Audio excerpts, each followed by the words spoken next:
बंधु माने पवित्र अक्षय तृतीया उपलक्षे आपण मानकु समस्तंकु मोर हार्दिक शुभेच्छा एवं शुभकामना। आजिर एही कार्यक्रमटी मीन राशि व्यक्ति विशेष मानक पई बहुत गुरुत्वपूर्ण अटे।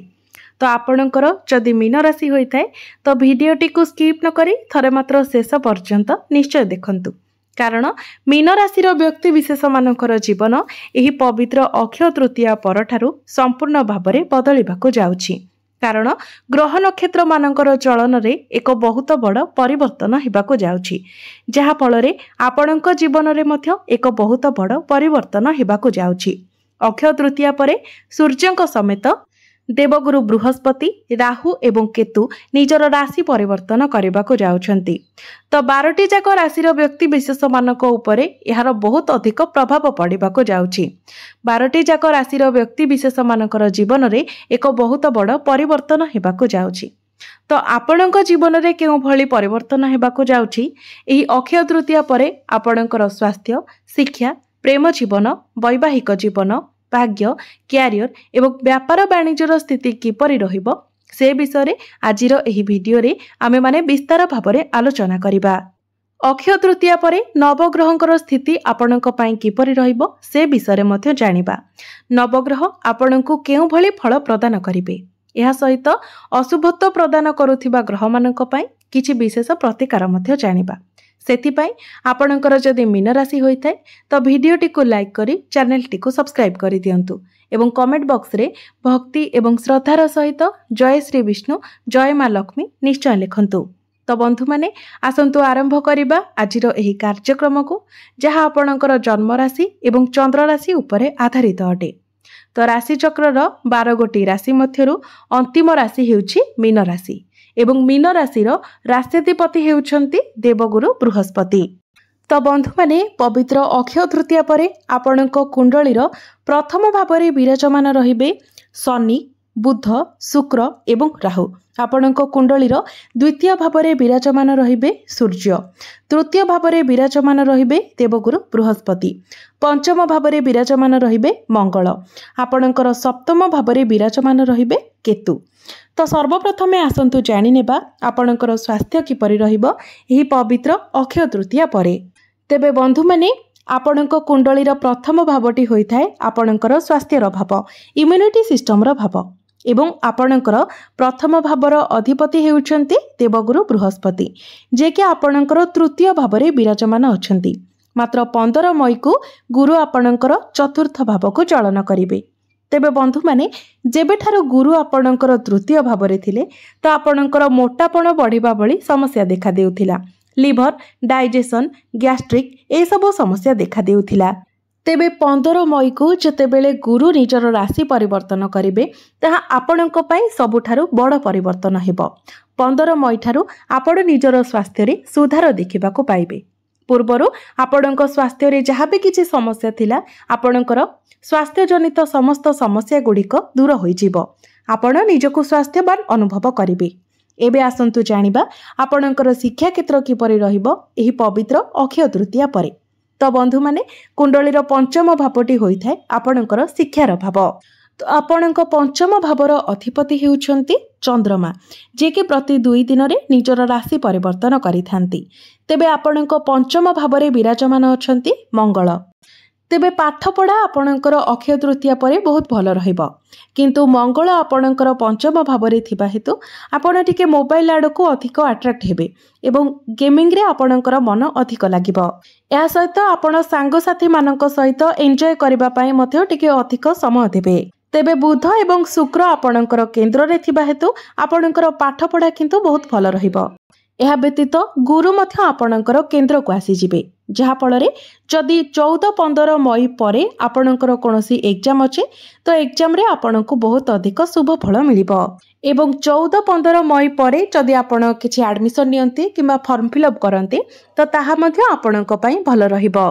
एबे आसंतु जानिबा आपणकर प्रेम जीवन किपरि रहिबो एही पवित्र अक्षय तृतीया परे। तो बंधु माने कुंडलीर पंचम भावटी आपणकर शिक्षार भाव हेबा सहित पंचम भावटी मध्ये होइथाय आपणकर प्रेम जीवनर भाव। तो आपणकर पंचम भावर अधिपति हेउछंती चंद्रमा एवं चंद्रमा प्रति 2 दिन रे निजर राशि परिवर्तन करिथांती। तेबे अक्षय तृतीया परे आपणक प्रथम भाबरे शुक्र विराजमान थिबा हेतु अक्षय तृतीया परे आपणकर प्रेम जीवन बहुत भल रहिबो। आपणक मध्यरे बुझामणा बहुत भल रहिबो। भाइब्स मध्य बहुत भल रहिबो। आपणक मध्यरे अट्रैक्शन बढ़िबो। गुरु मध्य आपणकर चतुर्थ भावको चलन करिवे, जहा फलरे पूर्वरु जदि आपणकर प्रेम जीवन रे किछि समस्या थिला, कोनोसी प्रकारर भी भूल बुझामणा थिला, तो ताहा अक्षय तृतीया परे आपण देखिबे 15 मई परठारु समाधान होइजिबो। आपणक मध्यरे बुझामणा भल रहिबो एवं भल पाइबा मध्य बढ़िबो। एबे आसंतु जानिबा आपणकर वैवाहिक जीवन किपरि रहिबो एही पवित्र अक्षय तृतीया परे। तो बंधु माने कुंडलीर सप्तम भावटी होइथाय आपणक वैवाहिक जीवनर भाव। तो आपणकर वैवाहिक जीवन रे मध्य एक बहुत बड़ परिवर्तन हेबाको जाउछि, कारण गत 1.5 वर्ष हेबो केतु आपणकर सप्तम भावरे थिले। 18 मई को केतु निजर राशि परिवर्तन करी आपणकर षष्ठ भावको चलन करिवे। तो मोटामोटी भावरे देखिबाको गले अक्षय तृतीया परे आपणक जीवन रे बहुत किछि सकारात्मक परिवर्तन हेबाको जाउछि। केवल आपणक राशि रे जेहेतु शनि 7.5 चलुछि एवं शनि 7.5 रो द्वितीय चरण चलुछि, तेणु आपणक कुंडली रे जदि शनि भल स्थिति रे थांती तो शनि 7.5 मध्य आपणक पई वरदान सदृश हेबो। मात्र शनि जदि आपणक कुंडली रे खराब स्थिति रे थांती तेबे एही समय आपणक पई टिके कष्टदायक होई पारे। तेबे एथि पई आपण प्रतिकार करिनेबा उचित। तो प्रतिकार गुडिक आमे वीडियो शेष रे जानिबा। तेबे केतु जेतेबेले आपणक सप्तम भावरु बाहरी जिबे तो पूर्वरु आपणकर वैवाहिक जीवन रे जहाँ भी किछि समस्या थिला, जो मानसिक दुश्चिंता देई आपण गति करुथिले, से सबुरे आपण सुधार देखिबाको पाइबे। आपणकर वैवाहिक जीवन सुखमय हेबाको लागिबो। आपणक मध्यरे भल पाइबा बढ़िबो। बुझामणा मध्य भल रहिबो। आपणकर सप्तम भावर अधिपति बुध मध्य आपणकर प्रथम भावरे रही आपणकर सप्तम भावको दृष्टि देउछंती, जहा फलरे अक्षय तृतीया परठारु आपणकर वैवाहिक जीवन बहुत भल रहिबो। एबे आसंतु जानिबा सबुठारु महत्वपूर्ण विषय वस्तु आपणकर भाग्य, क्यारियर एवं व्यापार वाणिज्यर स्थिति किपरि रहिबो एही मई 2025 रे। तो बंधु माने कुंडलीर नवम भावटी होइथाय आपणकर भाग्यर भाव। आपणकर नवम भावर अर्थात भाग्य भावर अधिपति हेउछंती मंगल एवं मंगल आपणकर पंचम भावरे विराजमान अछंती। मई मासरे मंगलंकर कोनोसी राशि परिवर्तन हेबार नाही। तेबे मंगल आपणकर पंचम भावरे निचस्थ थिबा हेतु मई मासरे आपणकर भाग्य आपणको 60 रु 65% साथ देबो।